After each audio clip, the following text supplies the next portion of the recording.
The front door slammed so hard the picture frames rattled on the hallway wall. Lily Hartman froze in the kitchen, one hand resting on her 6-month belly, the other gripping the edge of the counter to steady herself.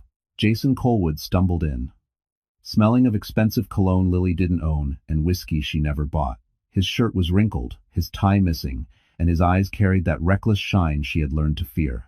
"You're still awake?" he snapped, as if she had committed some crime by waiting for her own husband. Lily swallowed. "It's almost 3 in the morning, Jason. I thought something happened." "What happened?" he barked, dropping his keys. "Is that you're suffocating, always calling, always checking. You're lucky I even came home." Her heart squeezed. She had called once when the baby kicked too hard, and she panicked. She wanted him to hear it. She wanted him to feel included. But now she saw the lipstick smear on his collar. A whisper of perfume that didn't belong to her. A truth she'd been afraid to name. "Were you with her?" Lily asked quietly. Jason's jaw tightened. "Don't start. I deserve to know," she whispered. His hand lifted sharply. Not a punch, not anything that left blood or broken bones, but enough to snap her head sideways, enough to send fear stabbing through her chest, enough to make her hand fly to her stomach in instinctive protection. For a full second, the house went silent. Even Jason seemed startled by his own outburst. Lily felt her pulse thunder in her ears as she backed away, reaching blindly for her phone on the counter. "Lily, don't," he warned, stepping toward her. Her fingers trembled, but she didn't stop. She pressed the only numbers she could think of. 911, what's your emergency? Lily's voice cracked. "Please, I'm pregnant. My husband, he." Jason froze, shock turning to rage. And in that instant, Lily realized there was no going back. Her next decision would change both their lives forever. Red and blue lights flashed through the thin curtains as the ambulance pulled up to the curb. Lily sat on the couch, arms wrapped around her belly, trying to steady her breathing. Her cheek throbbed, not from the strike itself, but from the shock of realizing Jason had finally crossed a line she could never uncross. 2 paramedics stepped inside after the officers waved them through. One of them, a woman with calm eyes and a soft voice, knelt beside Lily. "Ma'am, I'm Emily. Can you tell me where you're hurt?" Lily shook her head. It's not that. I'm pregnant. 6 months.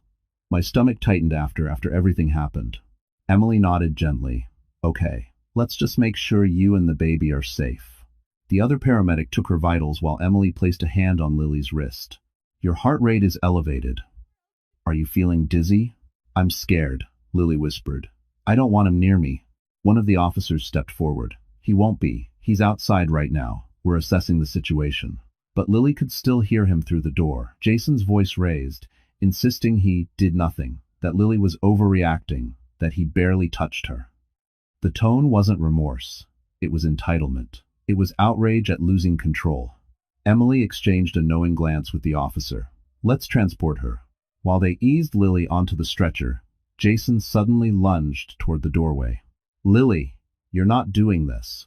You're not dragging my name through the mud because you can't handle your hormones," he shouted. The officer quickly stepped between them. "Sir, step back." Jason growled, but the officer didn't move. The line was drawn. Inside the ambulance, Lily stared up at the dim ceiling lights as they drove away. Every bump in the road made her clutch her stomach. The baby shifted small, reassuring movements, but fear still coiled in her chest. At the hospital entrance, someone familiar appeared. Dr. Ethan Vance, the calm, steady cardiologist she'd met months before, stood under the floodlights, still wearing his night shift coat. "Lily?" he said, surprised but concerned. Her voice trembled. I didn't know who else would be here." "It's okay. You're safe now," Ethan assured her, walking beside the stretcher. But as they entered the hospital, an officer approached Ethan. "Doctor, just so you're aware, her husband is demanding updates. He says he's coming here next." Lily's eyes widened, terror tightening her throat. And Ethan realized this night was about to become far more dangerous than he expected. The automatic doors slid open with a soft hiss as Lily was wheeled into the brightly lit triage bay. Ethan walked alongside the stretcher, keeping his voice calm and steady, a stark contrast to the storm inside Lily's chest. Nurses moved swiftly, adjusting monitors, checking her vitals, dimming the overhead lights to ease her anxiety. "You're safe here," Ethan repeated gently, standing at her bedside. "We're going to check the baby right away." A nurse applied warm gel to Lily's abdomen and moved the ultrasound wand slowly. Lily held her breath until the room filled with the rhythmic flutter of a tiny heartbeat. Relief washed over her so suddenly she almost cried. "Baby's heart rate is strong," the nurse said with a reassuring smile. Lily closed her eyes, exhaling shakily. Thank God. But the relief lasted only seconds before she remembered Jason's threat that he was coming, that he wouldn't let this go. Fear crept back into her bones. Ethan noticed. "Lily, whatever happened tonight, whatever he did, it's not your fault." Her voice cracked. "He used to be different. He wasn't always this angry. I just kept hoping things would get better." "That's what good people do," Ethan said softly. "They hope, but hope shouldn't hurt you." A knock interrupted them. A police officer, serious, composed, stepped inside. "Ma'am, I need to confirm a few details for the report.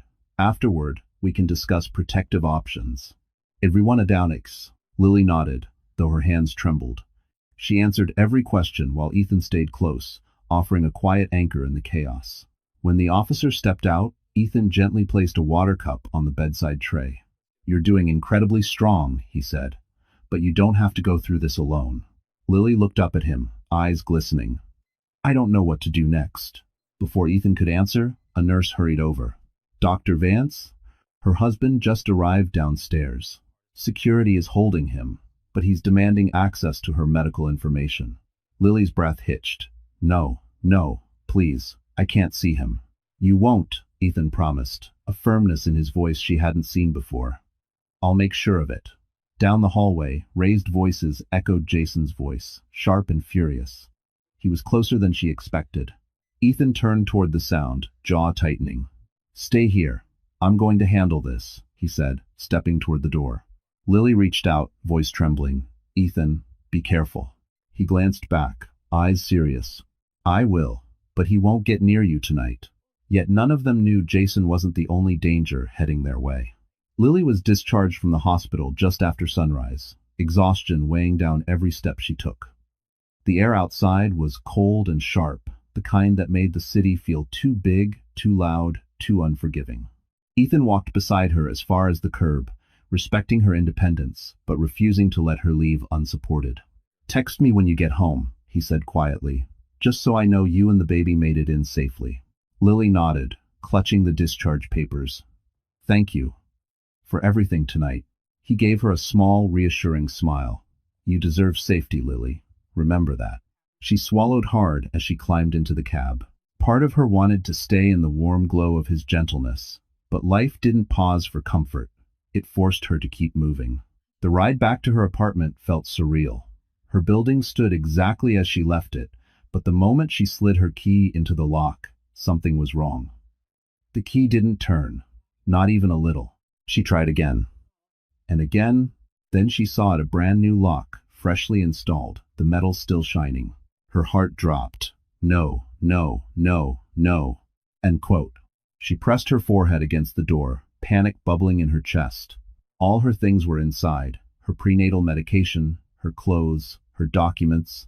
Jason had changed the lock while she was in the hospital. He had literally shut her out of her own life. A neighbor cracked open his door. "Are you all right, Lily?" She forced a shaky smile. "Just some trouble with the lock." He nodded sympathetically but retreated, not wanting to be involved.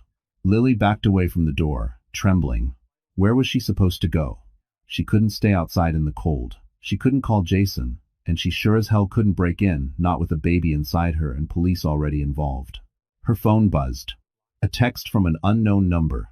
"You can't shut me out, Lily. Come home and talk like an adult." Jason. Her breath caught. He was watching her. Somewhere nearby. Suddenly, the street didn't feel empty anymore. Every parked car, every window, every shadow felt threatening. She spun slowly, scanning the block, pulse racing. Another message appeared. "I see you. Stop being dramatic and open the door." Lily's stomach dropped. He wasn't just nearby. He was close enough to see her right now. Lily's hands shook so hard she nearly dropped her phone. The cold morning air bit at her cheeks, but it was nothing compared to the chilling realization that Jason was watching her. She turned slowly, scanning each parked car, each window, each doorway. No movement, no figure, just the eerie sense of being stalked. She backed away from her building, pulling her coat tight around her belly. She needed help, somewhere safe to breathe and think. With trembling fingers, she called a cab, glancing over her shoulder every few seconds until it arrived. "Where to?" the driver asked. Lily hesitated. She had nowhere left, no family close by, no friends she could burden. But one name surfaced, someone who had stood beside her without hesitation. "Take me to Manhattan General Hospital," she whispered. When she stepped inside the hospital lobby, warm air wrapped around her like a fragile shield. Nurses moved briskly, visitors chatted softly, and the familiar antiseptic scent grounded her nerves. She spotted Ethan near the reception desk, reviewing charts on a tablet. The moment he saw her, his face tightened with concern. "Lily? What happened?" he asked, guiding her to a quieter corner. "He changed the locks," she said, voice trembling. "I can't get inside. He texted me. He said he could see me." Ethan's expression darkened. "You shouldn't be out there alone. I didn't know where else to go." "That's what I'm here for," he said, gently but firmly. "We need to find you a safe place." Before Lily could respond, her phone buzzed again. Another text, this time a photo. Her front door, taken from mere steps away. Time-stamped 3 minutes earlier. Her breath caught. He was right there, right behind me. Ethan leaned closer, his voice low and controlled. "Lily, this is escalating. You need protection, legally and physically." "I know," she whispered, tears stinging her eyes. "I just wanted a normal life, a husband who loved me, a safe home for my baby." "You will," he said softly, "but right now you need distance from him." A nurse hurried over. "Dr. Vance, social services is available if she needs temporary housing support. Entry." Before Ethan could reply, Lily's phone buzzed once more, this time an unknown email notification. The subject line made her blood run cold. "You should know what he's been hiding." Attached was a financial document, one Lily had never seen before. Her name was on it, his signature too. But the debt linked to it, massive, alarming, was not hers. Her voice broke. He put me on his debts, without telling me." Ethan took the phone, eyes narrowing. And Lily realized this wasn't just about broken trust or a violent night. Jason had planned to destroy her long before she picked up the phone and dialed 911. Ethan studied the financial document on Lily's phone, his jaw tightening as he scrolled. Lily watched anxiously, twisting her fingers together, her breath catching every time he paused. "Lily, this isn't a simple oversight," he finally said. "This looks deliberate. He attached your name to thousands of dollars in debt. If he defaults, collectors will come after you." Her stomach dropped. "But I never signed anything. I would never." "He forged at least part of this," Ethan said quietly, "and he expected you not to notice." Lily pressed a hand to her mouth. First the violence, now this. It wasn't just her safety he threatened, it was her entire future, her child's future. The walls of the hospital seemed to tilt as panic crept in, suffocating and sharp. Seeing her distress, Ethan placed a steady hand on her shoulder. "We're not letting him do this to you. I know someone, one of the best family law attorneys in Manhattan. She handles domestic cases, financial manipulation, all of it. Let me call her." Lily blinked through tears. I don't know if I can afford a lawyer." "You won't pay a cent tonight," Ethan said firmly. "Let's just get you protected first." "And bother."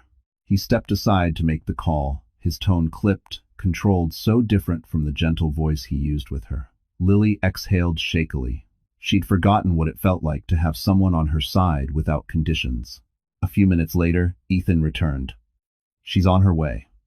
In the meantime, social services can arrange temporary housing for you. Somewhere safe. Somewhere he can't reach." Lily nodded slowly. The thought of leaving everything, her clothes, her baby supplies, the life she tried so hard to hold together, felt like peeling off a piece of herself. But staying was no longer an option. A social worker appeared with warm eyes and a clipboard. "We can place you in a protected apartment for the next few days. It's confidential housing. Only authorized personnel know the location." Lily swallowed. "I don't want him near me. Not anymore." End quote. End quote. "You're doing the right thing," the social worker assured her. Ethan stepped closer, lowering his voice. You're incredibly brave. I hope you know that. Before Lily could respond, the elevator chimed loudly. Voices echoed through the hallway, sharp, familiar, furious. Her blood ran cold. Jason's voice. I'm her husband. You can't keep me from her. She belongs at home with me. Ethan immediately stepped in front of Lily, shielding her from view as security rushed toward the commotion. Lily, he whispered, eyes locked on hers, don't move. Because Jason wasn't shouting anymore, he was coming down the hall. Jason's angry footsteps echoed before he even appeared, each one slicing through the quiet hospital corridor. Lily pressed herself back against the wall, her hands instinctively guarding her stomach. Ethan remained planted in front of her, his frame a firm barrier. Two security guards intercepted Jason halfway down the hall. Sir, you need to calm down. I'm her husband, Jason barked, chest heaving. You can't keep me from her. She lied. She's manipulating everyone here. Ethan stepped forward just enough for Jason to see him, and that only fueled Jason's rage. Oh, this makes sense now, Jason sneered. The concerned doctor. I should have known she'd find someone to play hero. Ethan's voice was steady. You need to leave, Jason, now. You don't tell me what to do, Jason snapped. She's coming home with me. No, Lily whispered. Her voice trembled, but the word was final. Jason's eyes snapped toward her. Lily, put your coat on. We're leaving. You're embarrassing yourself. Before Lily could speak, a new voice sliced cleanly through the tension. That's enough. A woman in a charcoal suit strode toward them, confidence radiating from every step. She didn't raise her voice, but the authority in it silenced even Jason. She extended a business card toward him, without breaking eye contact. Caroline Rhodes, family law attorney. I represent Lily Hartman. Jason scoffed. You think getting some lawyer changes anything? It already has, Caroline replied. There is now a temporary no-contact request being processed. If you take one step closer to her, security will escort you out and you will face charges. Jason's nostrils flared. You can't file anything without my signature. That's the beauty of emergency petitions, she said coolly. We don't need your approval. And one of the 17 description of force. The guards tightened their stance. Jason looked between Caroline, Ethan, and Lily, realizing the control he once had over her was slipping. This isn't over, he hissed. Oh, it very much is, Caroline replied, for tonight at least. Security forced Jason back toward the elevators despite his protests. His last glare toward Lily was filled with a hatred that sent a cold shiver up her spine. When he was finally gone, Lily collapsed onto the nearest chair, tears spilling. He won't stop, she whispered. He'll make this worse. Caroline knelt in front of her. He can try, but starting today, you're not fighting alone. Ethan added softly, we'll make sure you and the baby are safe. Lily nodded, but her hands wouldn't stop shaking. She thought the worst was over, but deep down, something told her Jason wasn't done. A hospital PA system crackled overhead. Code gray. Security alert at the main entrance. Caroline stiffened. Ethan's eyes snapped toward the doors. Because Jason wasn't leaving the building after all. The hospital descended into controlled chaos as the overhead alert repeated, its metallic echo stretching through every hallway. Lily clutched the arms of the chair, her pulse racing. Caroline stood protectively between her and the entrance, while Ethan moved closer, ready to intervene if necessary. A security officer rushed toward them. We've got him contained at the front doors. He's demanding access, shouting that his wife has been kidnapped. We're escorting him off property now. Lily sagged with relief, covering her face with shaking hands. This is unreal. He won't stop. Caroline knelt beside her again. That's why we need to secure you somewhere he can't reach.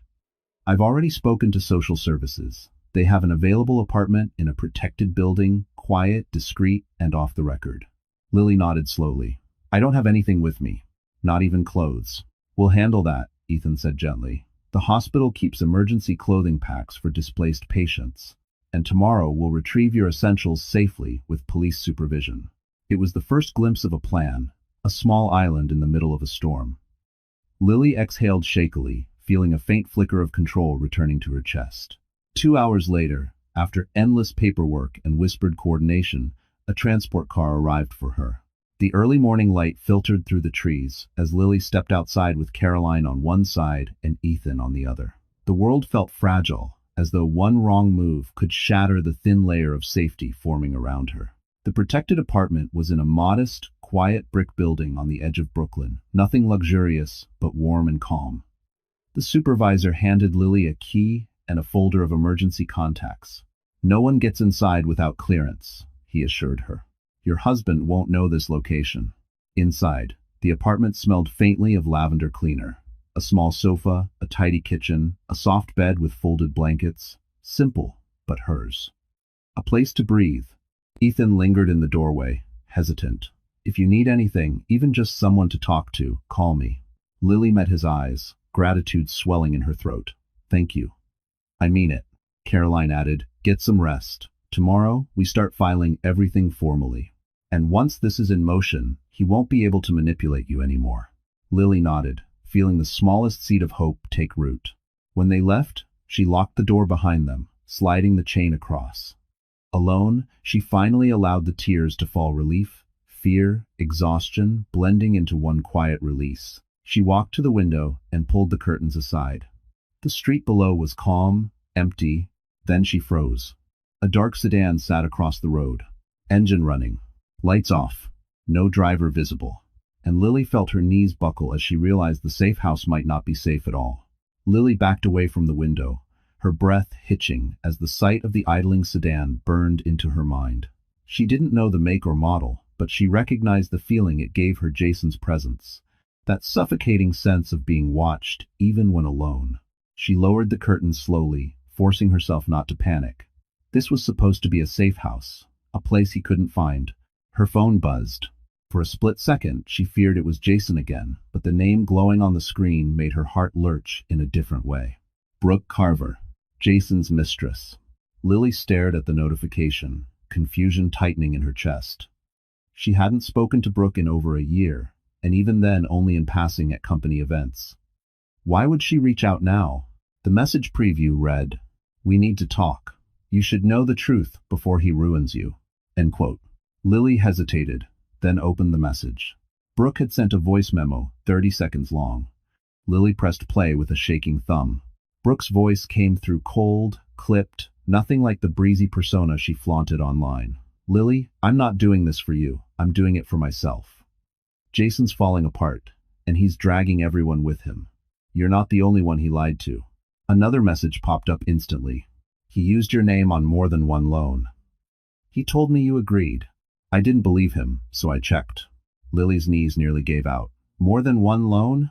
She typed with trembling hands. "What are you talking about? Where did you find this?" Brooke responded with a screenshot, an email thread between Jason and a private lender. His wording was smooth, rehearsed, claiming Lily fully understood the terms and trusted him to manage the paperwork. The lies were astonishing, but what hit harder was the date. He had begun this long before the marriage unraveled. The betrayal wasn't sudden, it was planned. Lily felt the room spin. If these debts surfaced publicly, she would be tied to Jason, legally and financially, for years. Her baby's future could be jeopardized. Another message came. "Also, you should know he's blaming everything on you at work. He told upper management you're unstable and trying to ruin his career." Lily's chest tightened painfully. "Why are you telling me this?" Brooke replied bluntly, "Because he told me I'm next. I'm not going down with him, and you shouldn't either." Before Lily could respond, a sharp knock jolted her. 3 rapid taps. Then, silence. Her blood turned to ice. No one was supposed to know she was here, not even her neighbors. The knocking came again, louder this time. She backed away from the door, heart pounding so violently she thought she might faint. Because whoever stood outside wasn't calling her name, but they were whispering it. The knocking grew sharper, more urgent. Lily's pulse hammered against her ribs as she backed toward the corner of the living room, clutching her phone like a lifeline. She didn't dare speak. She didn't dare breathe. The whispers outside the door were muffled, but unmistakably male, and too calm to be a stranger, simply asking for directions. She typed one message to Ethan. "Someone is outside my door, whispering my name." She hit send, her hands trembling violently. A moment later, her phone buzzed. "I'm on my way. Do not open the door." Another buzz followed. "Call 911 now." Before she could dial, Footsteps echoed in the hallway outside, moving quickly, then fading. The knocking stopped. Silence fell thick and suffocating. It felt like the entire building was holding its breath with her. And then her phone rang. Not Ethan. Not Caroline. Unknown caller. Her stomach dropped. She declined the call immediately, but the phone rang again. And again. Finally, it stopped, leaving only the soft hum of the refrigerator to fill the room. 10 minutes later, heavy footsteps climbed the stairs. Lily tensed, but this time, a familiar voice called softly through the door. "Lily? It's Ethan." She practically collapsed with relief as she unlocked the chain and opened the door just enough to see his face concerned, breathless, still wearing his hospital badge. "Are you okay?" he asked, stepping inside quickly as she shut the door behind him. Lily nodded shakily. He was whispering my name, like he knew exactly where I was. Ethan's expression hardened. Jason shouldn't, which means someone gave it to him. Lily's breath hitched. But who? Instead of answering, Ethan held up his phone. "Before I left, I made some calls. There's something you need to see. Thanks for watching." He turned the screen toward her. A screenshot of an internal memo from Jason's company. Subject: Urgent personnel matter. The body of the email: Please be aware, Lily Hartman may attempt to smear my reputation. She is mentally unstable due to pregnancy complications. Do not disclose any building or client information to her or anyone asking on her behalf. Lily felt the floor tilt under her. "He's trying to destroy your credibility," Ethan said quietly. "He wants people to think you're irrational. Dangerous even. And someone believed him enough to tell him where I am." Ethan swallowed hard. "It gets worse. This memo was forwarded from a personal email account, one belonging to someone you know." Lily stared at him, dread coiling in her chest. "Who?" she whispered. Ethan hesitated, then said the name. "Your coworker, Megan. She's the one who gave him your location." Lily stared at Ethan, the name echoing in her mind like a distant bell. Megan, her coworker, the woman she had trusted during countless late-in about her pregnancy fears. The betrayal hit harder than she expected, sharp enough to leave her momentarily breathless. "Megan gave him my address?" she whispered. "Why would she do that?" Ethan hesitated. "I don't know her motives, but she forwarded that memo, and Jason used it to convince her you were in crisis and needed to be monitored. He twisted the situation so she believed she was helping." Lily sank onto the small sofa, burying her face in her hands. I can't believe she'd fall for his lies. "People like Jason are good at manipulation," Ethan said gently. "They know how to sound convincing, how to exploit empathy." A soft knock on the door made Lily jolt, but Ethan checked the peephole before opening it. Caroline stepped inside, her expression sharp and businesslike. "I came as fast as I could," she said. "Ethan briefed me on Megan's involvement." Lily nodded weakly. "What can we do?" "We request an emergency enhancement to your protective order," Caroline said. "If Jason comes within 100 yards of you, he'll be arrested immediately, and anyone leaking your location can face legal consequences." Lily looked up, relief and gratitude warring with fear. "Can we really do that?" "We can," Caroline replied, "and we will." And 7. Ethan sat beside Lily, not too close, but close enough that she felt steadied. Caroline also called in a favor. "A judge has agreed to see us today. Your case is being prioritized." Lily blinked. "Today? Already?" "That's the advantage of having solid evidence," Caroline said. "And Jason is building his own case against himself with every stunt he pulls." A small spark of strength flickered in Lily's chest. For the first time in weeks, she wasn't only reacting, she was acting. Caroline gathered her files. "Be ready to leave in 20 minutes. The court hearing will determine the next phase of your protection. This is your chance to take control." As Caroline stepped outside to take a call, Lily turned to Ethan. "I don't know what I'd do without you two." "You won't have to find out," Ethan said softly. "We're seeing this through." Before she could respond, Lily's phone buzzed another message. Expecting Jason, she almost didn't check. But the sender made her blood run cold. "Megan?" The text read, "Lily, please call me. You don't understand what Jason told me. You're in danger. It's not just him." Lily stared at the screen, dread pooling in her stomach, because the next message revealed a name Lily never expected to see. Lily's hands trembled as she opened Megan's second message. Ethan leaned in slightly, ready to support her if the news was overwhelming. Caroline returned from the hallway, sensing tension instantly. "What's wrong?" she asked. Lily swallowed. "Megan says, the danger isn't just Jason. She mentioned someone else." Caroline's brows knit. "Show me." Lily handed her the phone. The text read, "He lied to me too. I didn't realize what he was involved in. I'm so sorry, Lily, but the person you need to worry about isn't him. It's the man he owes." Ethan stiffened. "What man?" A new message came in before Lily could respond. "You know the construction client he bragged about? The one funding his new project? He's not a client, he's a private lender. Jason borrowed money from him, money he couldn't repay. And now he's desperate." Caroline exhaled sharply. "This explains the forged documents. Jason didn't just want to control Lily. He needed her credit, her clean record to cover his tracks." Ethan looked at Lily with renewed urgency. "Lily, this is bigger than domestic manipulation. If Jason is tied up with private lenders, especially off-record ones, he may be more unstable than we thought." Lily's chest tightened. "So he's dangerous because he's scared. And he thinks I'm the solution." "Not anymore," Caroline said. "We cut the financial ties today. But first, we need to get to the courthouse before Jason pulls anything else." Caroline grabbed her briefcase, motioning for them to leave. As they headed for the door, Lily hesitated. What if Jason comes here again? Or sends someone?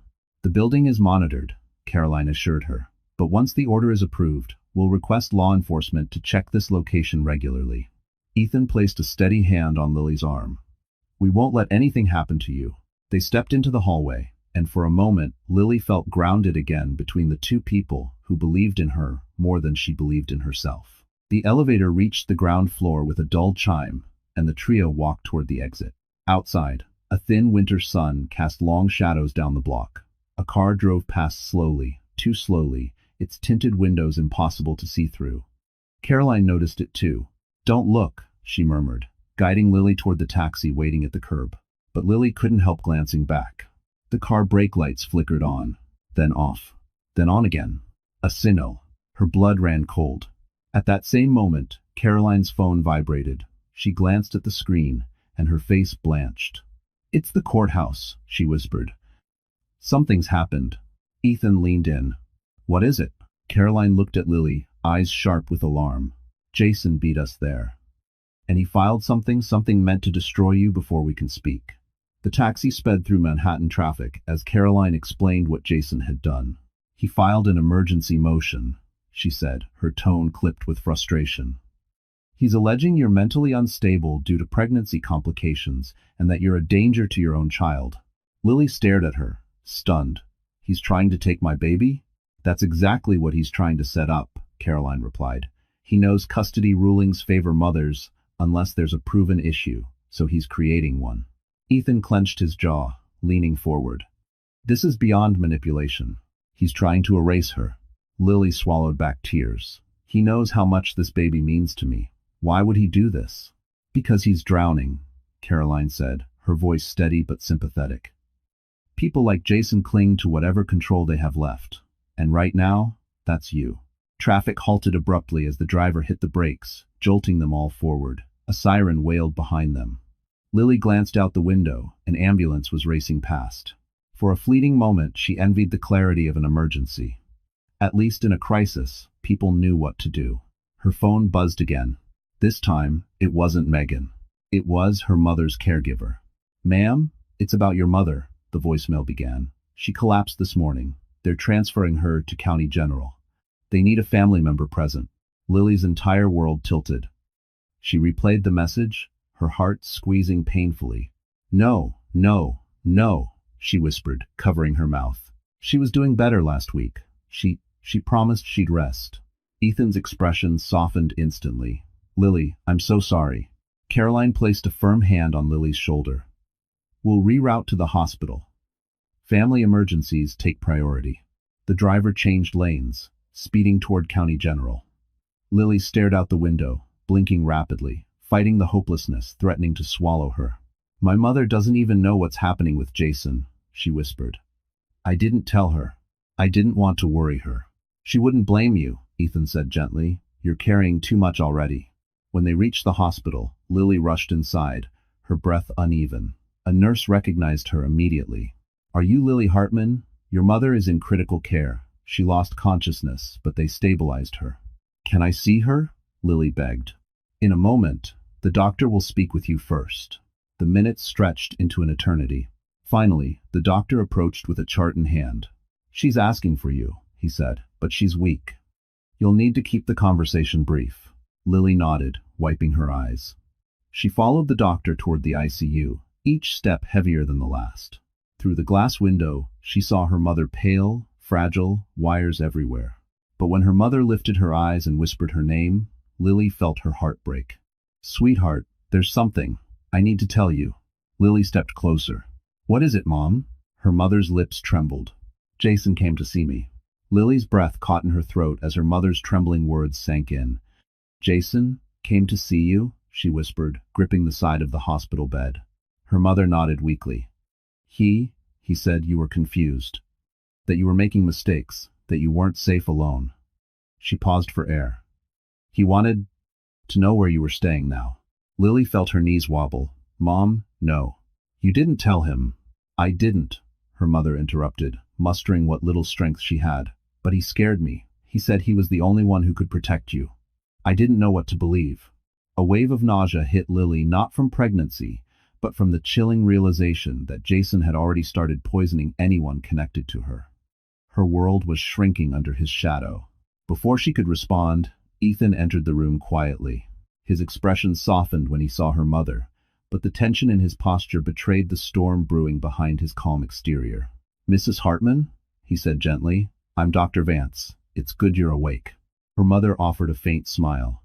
"You're the doctor my daughter keeps thanking," under her breath. Lily blushed, despite everything.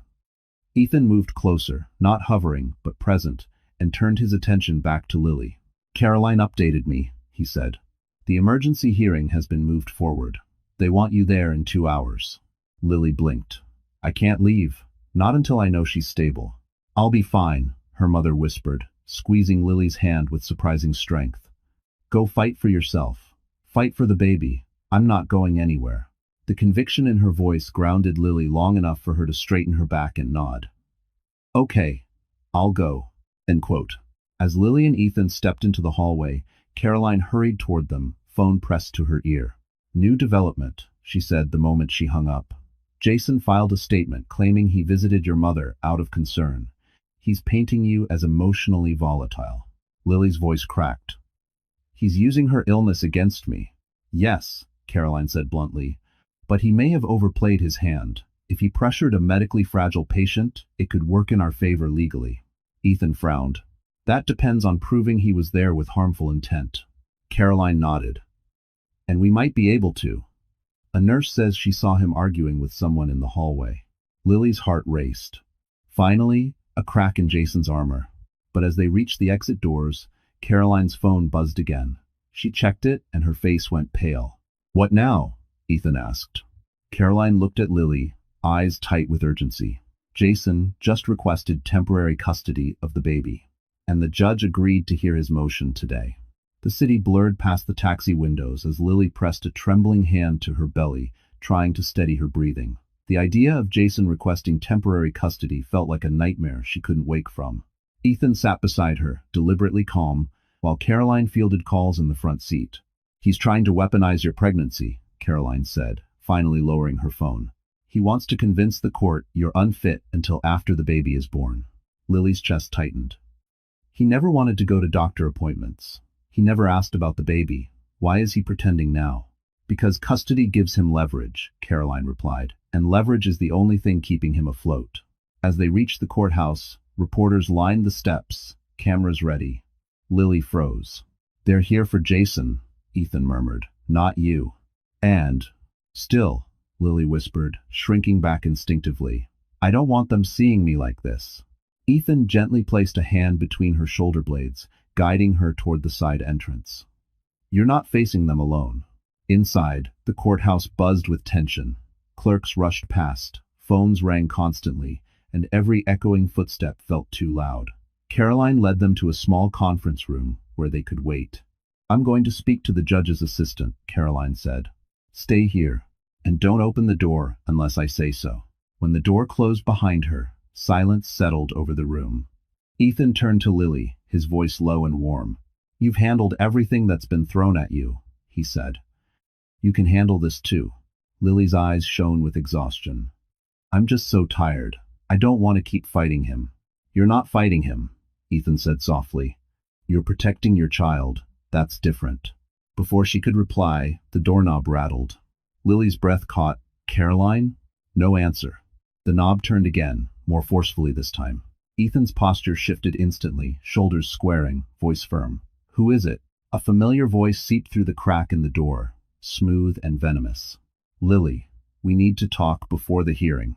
Her heart plummeted. "Jason." Ethan stepped closer to the door. "You're not allowed near her. Step away now." Jason chuckled quietly. "Relax, doctor. I just want what's best for my family." "Lily knows that." Lily's stomach twisted. He sounded calm, too calm. The kind of calm that always preceded something dangerous. "Lily," Jason murmured, lowering his voice, "open the door. I need to explain everything before the judge sees us." Ethan shook his head firmly, mouthing, "Don't say a word." Then footsteps approached from the hallway, fast, urgent. The door swung open, and Caroline burst in, breathless. Her face was pale. "Lily," she said, gripping the table for support, "we have a much bigger problem. Your bank accounts were emptied this morning, all of them." For a moment, Lily couldn't breathe. The walls of the conference room seemed to close in around her, as Caroline's words settled heavy, impossible. My bank accounts?" she whispered. "All of them?" Caroline nodded grimly. "You had $14,200 across checking and savings. There's less than $50 left." Ethan's eyes widened with disbelief. "How?" "Jason doesn't have access to her accounts." "As weak," Caroline inhaled sharply. "He shouldn't." But the transfers were done through online verification. Someone used Lily's personal security questions. Lily felt sick.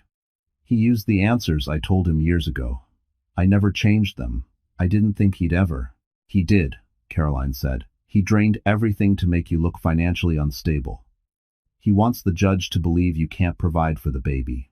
The door suddenly swung open, and a young clerk leaned inside. "Miss Rhodes? The judge will see you in 20 minutes. You'll need to prepare rebuttal evidence." Caroline nodded. "Tell them we'll be ready." But as soon as the clerk left, she turned back to Lily. "We need something solid to undermine Jason's credibility. Something more than emotional testimony." Ethan paced, thinking, then stopped abruptly. "Brooke." Lily blinked. "Jason's mistress?" "She contacted you yesterday," Ethan said. "She sent proof of the forged documents. If she testifies that Jason manipulated her and lied about your mental state, it weakens his entire case." Caroline nodded slowly. "She could be our wild card." As if summoned, Lily's phone buzzed. A new message. "Brooke, I have more documents, but I can't keep them. He's losing control. Tell me where to meet." Caroline's eyes sharpened. This could turn the entire hearing. Lily typed back, fingers trembling. "Are you safe?" Brooke replied instantly.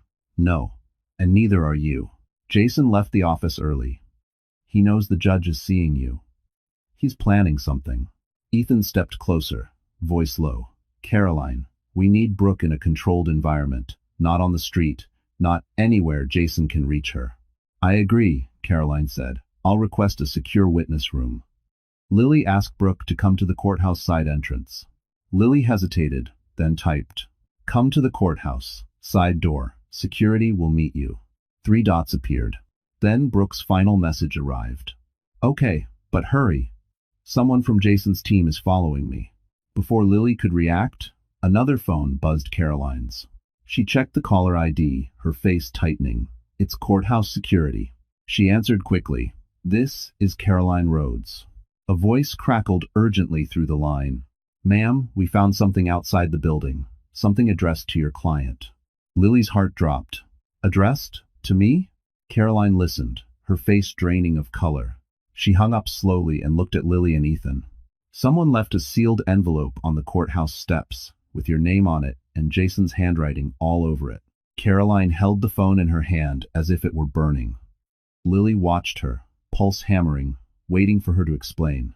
Ethan stepped closer to her instinctively, as though ready to shield her from whatever would come next. Caroline finally spoke.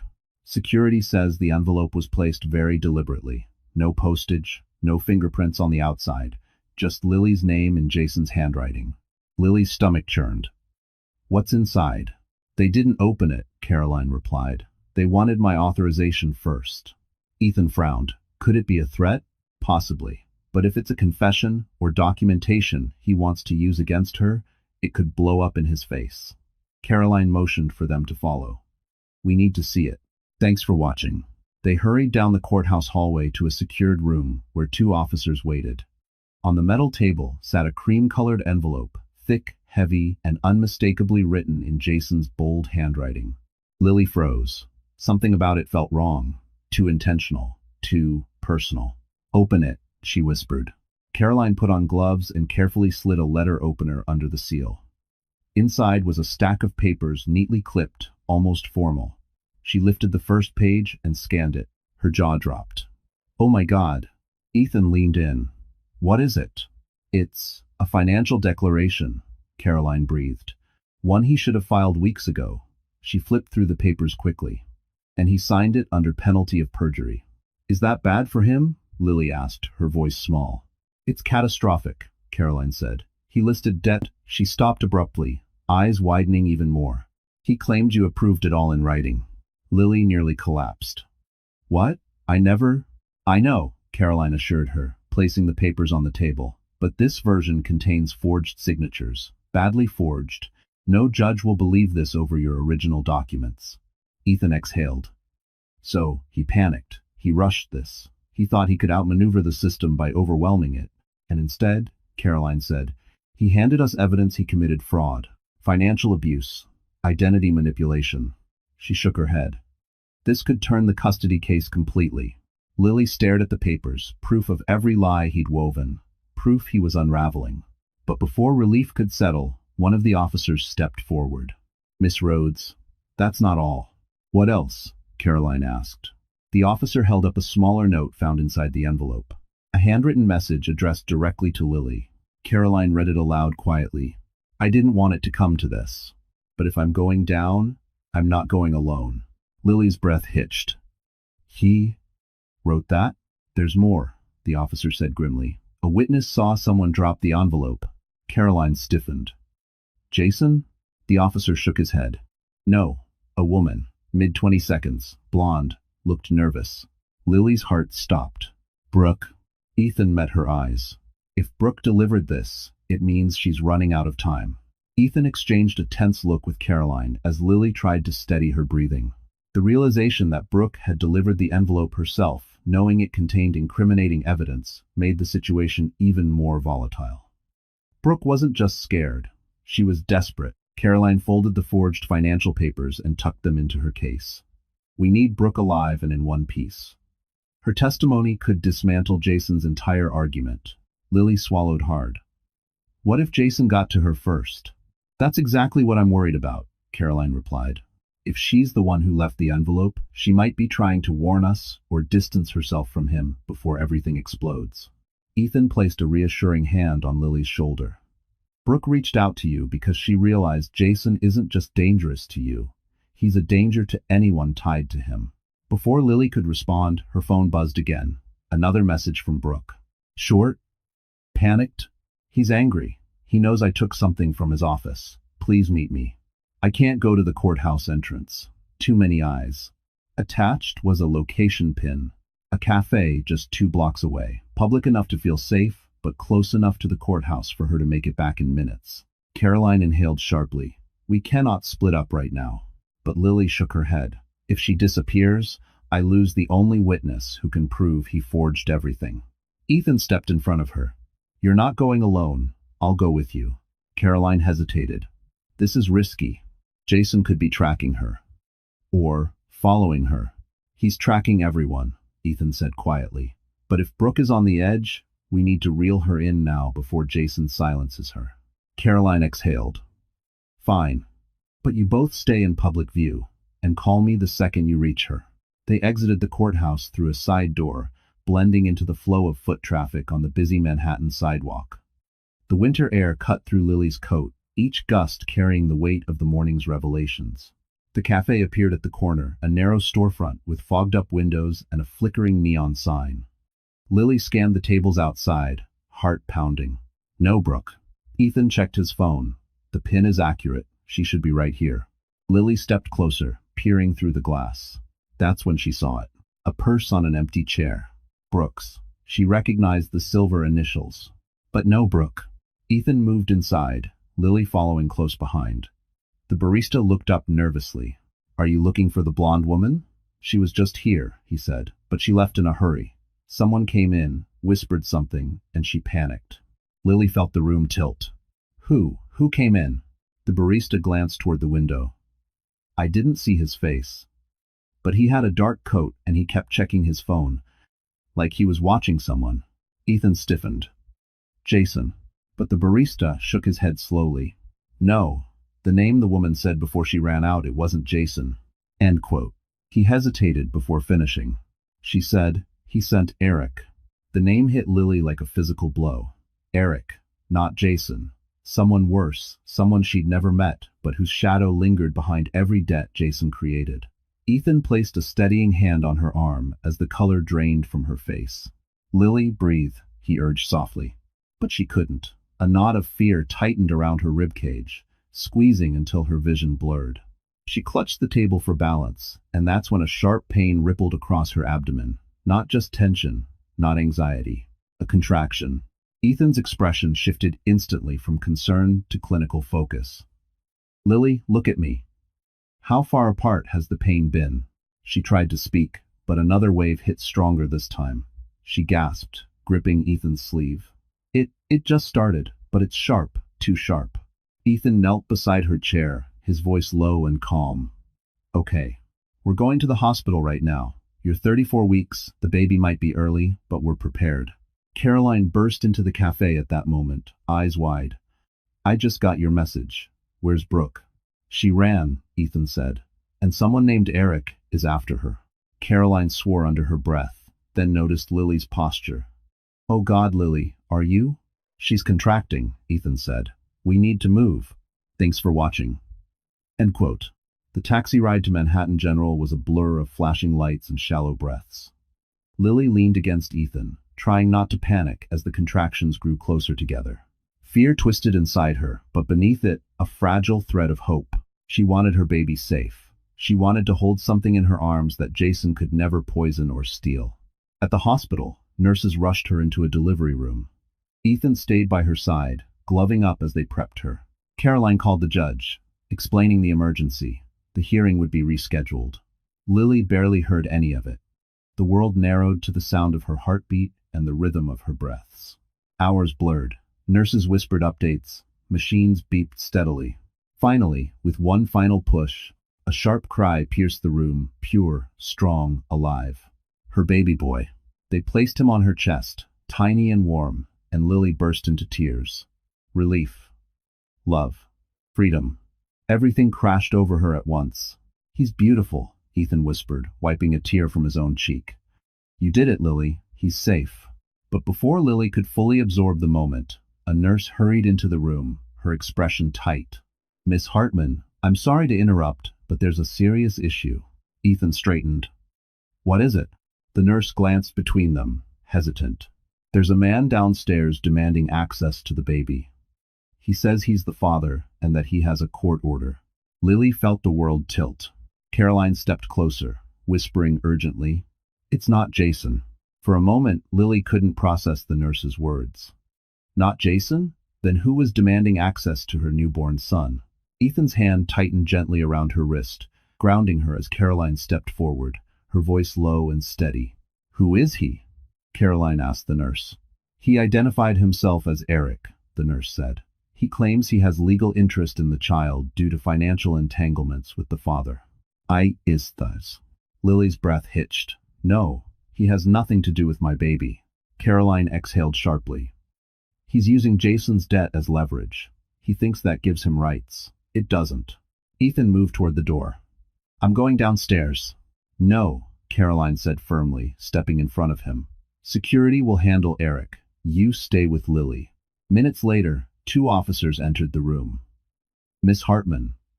Eric was escorted off the premises. He has no legal grounds. He won't be allowed back. 4. Lily's entire body loosened with relief. She gazed down at her baby, his tiny fingers curled against her skin. This was what mattered. This moment. This life. But the storm wasn't over until the court said it was. 2 days later, Lily, still weak but determined, sat inside the family courtroom. Ethan was beside her. Caroline stood ready with enough evidence to bury Jason's lies permanently. Jason entered wearing a forced smile, but his confidence crumbled the moment Caroline presented the forged documents, the fraudulent financial statements, the manipulative emails, and Brooke's sworn affidavit delivered earlier that morning. Brooke, pale and shaken, had managed to arrive safely. Eric had been arrested overnight on unrelated charges, breaking Jason's final line of defense. The judge listened silently, then turned to Jason. Mr. Colwood, your behavior demonstrates a clear pattern of deception, coercion, and endangerment. You will have no custody, no unsupervised visitation, and no financial access to Miss Hartman or the child. Further, criminal charges regarding fraud and identity misuse will be pursued. Jason's face drained of color. For the first time, he looked powerless. Lily felt a weight lift from her chest, heavy, slow, but real. Outside the courthouse, the winter light felt softer, almost warm. Ethan walked beside her, carrying the baby's car seat with surprising tenderness. You're free now, he said quietly. Lily nodded, tears slipping down her cheeks not from fear, but from release. I didn't think I'd ever feel safe again. Ethan hesitated, then met her eyes. I can't pretend to know everything you've been through. But if you ever want more than safety, if you're open to something steady, something real, I'd like to be part of your future. End quotes. Lily looked at him, her newborn cradled against her heart, and for the first time in months, hope didn't feel dangerous. It's time for a new beginning, she whispered. And as she stepped forward, she knew she was walking into a life Jason could never touch again. All right, my wonderful friends. So the story has finally come to an end. And if you're still here, listening to every beat of Lily's journey, it tells me one thing. Something in this story touched your heart. Maybe it reflected a pain you once carried. Maybe it reminded you of your own strength. Or maybe it whispered a truth you needed to hear. Here's the thing. Life will always test us. People may betray us, hurt us, underestimate us. But as Marcus Aurelius wrote in Meditations, the impediment to action advances action. What stands in the way becomes the way. Lily's suffering didn't end her, it shaped her, cleared the path for something better. And that's a reminder for all of us. We cannot control what others do, but we can choose how we rise. If you're going through something heavy right now, I hope her story reminds you, you deserve safety. You deserve peace. You deserve love that never makes you afraid. And hey, if you felt even a little bit seen today, do me a favor, you never miss another story that just might heal you the way this one did. We're here together, you and I, and there's so much more to tell.